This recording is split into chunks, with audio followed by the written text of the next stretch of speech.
اپنا بابا کہ میرا پاؤں تمام اولیاء کی گردن پہ ہے، یہ کہتے ہیں سبحان اللہ، اسے ہم کیا کرو، لعنت اللہ۔ ہاں، اتنا متکبر کہ تو کہہ رہے کہ میں تمام لوگوں کی گردن پہ اپنا پاؤں رکھوں گا۔ کیا حضرت ابوبکر نے کہا کہ میرا پاؤں تمام صحابہ کی گردن پہ ہے؟ کیا مولا علی نے کبھی کہا کہ میرا پاؤں سارے صحابہ کی گردن پہ ہے؟ جس پہ تم سبحان اللہ پڑھتے ہو لعنت اللہ پڑھنا چاہیے تھا، وہاں تم سبحان اللہ پڑھتے ہو، وہاں تمہیں تکبر نہیں نظر آتا؟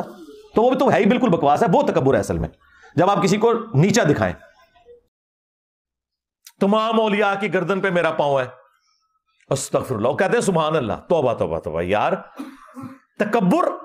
کیا ابو بکر، عمر، عثمان و علی نے کبھی کہا کہ تمام صحابہ کی گردن پہ ہمارا پاؤں ہے؟ شیخ عبد القادر جیلانی رحمۃ اللہ علیہ نے یہ جملہ کہا تھا یا نہیں کہا تھا اللہ بہتر جانتا ہے، اور اگر کہا تھا تو اس کا کیا مقصد تھا، کس انداز میں کہا تھا؟ حقیقت حال اللہ بہتر جانتا ہے، ہمیں حسن ظن رکھنا چاہیے، لیکن مرزے نے اس پر فتویٰ لگاتے ہوئے یہ بات کی کہ یہ بکواس ہے، یہ تکبر ہے، ایسا کہنے والا لعنتی ہے، لعنت کا مستحق ہے۔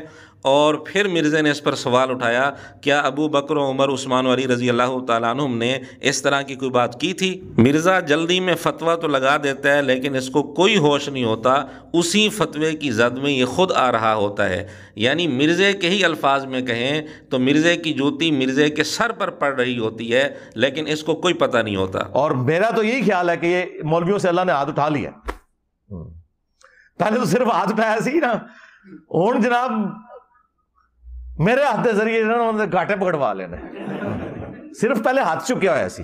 جی ناظرین، اس جملے میں اور اس جملے میں کیا فرق ہے؟ کیا یہ تکبر نہیں ہے؟ کیا یہ بکواس نہیں ہے؟ کیا ایسا کہنے والا لعنتی نہیں ہے؟ کیا اس پر لعنت نہیں ہونی چاہیے؟ کیا ابو بکر، عمر، عثمان، علی رضی اللہ تعالیٰ عنہم نے اس قسم کا دعویٰ کبھی کیا؟ سرکار ہاتھ میں نے ان کی گردنوں پہ رکھا ہوا نا علمی، اسی لیے آپ دیکھیں ان کی چیخیں نکل رہی ہیں اور اس دعوت کے آگے باندھ نہیں باندھ سک رہے یہ۔ جی ناظرین، مرزے کے فتوے کی روشنی میں یہ بکواس اور تکبر ہے یا نہیں، اس پر سبحان اللہ کہنا چاہیے یا لعنت اللہ کہنا چاہیے؟ سوال تو یہاں بھی ہوگا کہ کیا ابو بکر، عمر، عثمان و علی رضی اللہ تعالیٰ عنہم نے کبھی اس طرح کا دعویٰ کیا؟ آپ کے سارے بابوں کا ایمان بھی جمع کریں نا، ہمارے ایک اسٹوڈنٹ کے برابر نہیں ہوتا، وہ بینیفیشری تھے۔ دوسروں پر بکواس، تکبر اور لعنت کے فتوے لگانے والے کی اپنی حالت یہ ہے کہ اس کے جملوں میں اتنا تکبر بھرا ہوا ہے کہ خدا کی پناہ۔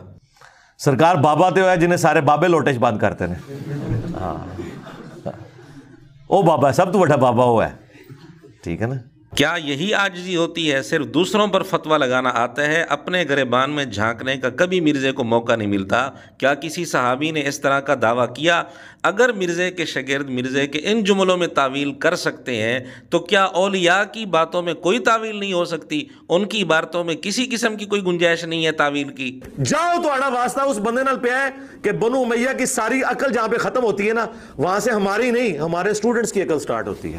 اب میں نے رجوع کر لیا اپنی بات پہ، ماری کدھر، ماری عقل کو آپ کہاں پہنچیں گے؟ کیا یہ عاجزی ہوتی ہے؟ اصل بکواس اور تکبر تو یہ ہے جو مرزا بنو امیہ کا نام لے کر سیدنا معاویہ رضی اللہ تعالیٰ عنہ پر کر رہا ہے، اور کئی ساری ویڈیوز میں مرزا یہ جملہ بول چکا ہے کہ جہاں بنو امیہ کی چالیں ختم ہوتی ہیں ان کی عقل ختم ہوتی ہے، میری عقل شروع ہوتی ہے۔ تو میں نے کہا مرزے کے اندر عقل ہے ہی نہیں، شروع کیسے ہوگی؟ بہرحال اب مرزا بتائے کسی صحابی نے اس طرح کا کوئی دعویٰ کیا اپنے متعلق اور اپنے شاگردوں کے متعلق؟